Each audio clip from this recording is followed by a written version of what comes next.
ability of an 18-year-old to buy a long gun has been in place in the state of Texas for more than 60 years. We as a state, we as a society, need to do a better job with mental health. Jacob Charles joins me now. He's the executive director at the Center for Firearms Law and a lecturing fellow at Duke Law School. Jacob, I want to start by picking up with what we just heard Governor Abbott talking about. So I suppose that's true. There has been a law on the books for 60 years where a long gun could be purchased, but that does not take into account guns that exist today that didn't exist 60 years ago. So can you sort of just bring me up to date on where Texas gun law stands as far as dealing with contemporary issues?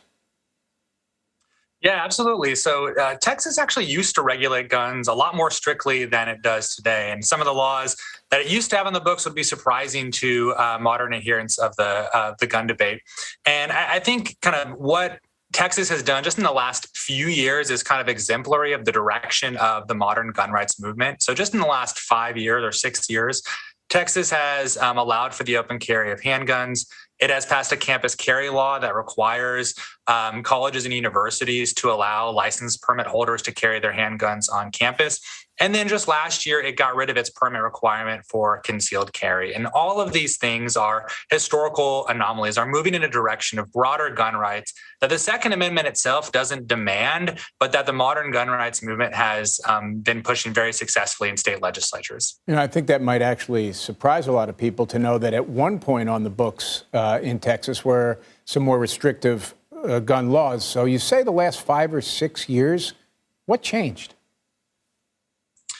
So over the course of, I would say really the last 2 decades, there's been really a reinvigorated modern gun rights movement. And some of it can be traced to the Supreme Court's 2008 decision in District of Columbia versus Heller, where the court declared for the first time that the Second Amendment protects a right that is not tied to militia service or to anything having to do with the militia, but instead protects an individual right to own guns, primarily, the court said, for the purposes of self-defense. There was both a movement that led to that decision and a movement that formed in response to that decision that has been very successful in mobilizing gun owners, often owners who are single-issue voters around guns in state legislatures and in local government races around the country. Okay, so we've all sort of been through the rhythm and cycle of what happens in the aftermath of one of these tragedies, where there's always a discussion about possible new approaches legislatively. So let me ask you, what do you think the chances are that we will see any sort of gun control laws in Texas or maybe anywhere else that will address the horror of what's happened in not just Uvalde, but in communities all over the country? I think it's fairly unlikely to see any legislation in Texas that more strictly regulates firearms.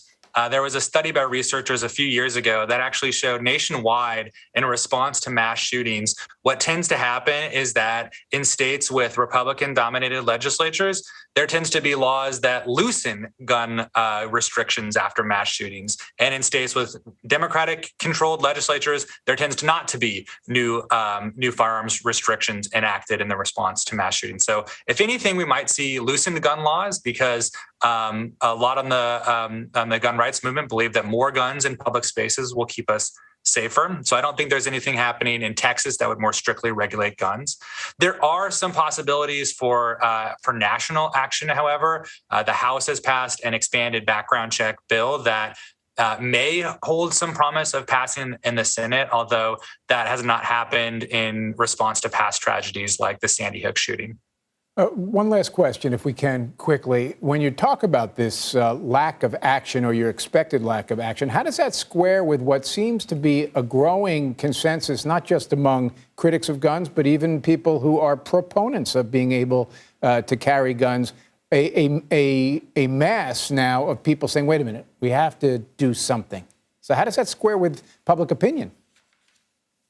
Right. And I think that a good illustration here is expanding background checks. So those have something between 70% and 90% popular approval. And yet over the past decade, since the Sandy Hook shooting, when there was very serious debates in Congress about expanding background checks, no action has been done on that front. One type of law that has shown more promise about getting bipartisan appeal have been what are often called red flag laws or extreme risk protection order laws. And these allow individuals to petition a court to temporarily remove somebody's firearms if they're found by the court to be a danger to themselves or an imminent danger to themselves or others. And those have passed. In Florida passed one of those after the Parkland shooting in 2018. So those have found more receptive audiences in state legislatures. But again, I think it's just part of the gun debate becoming more and more polarized. Jacob Charles, Duke University, thank you very much.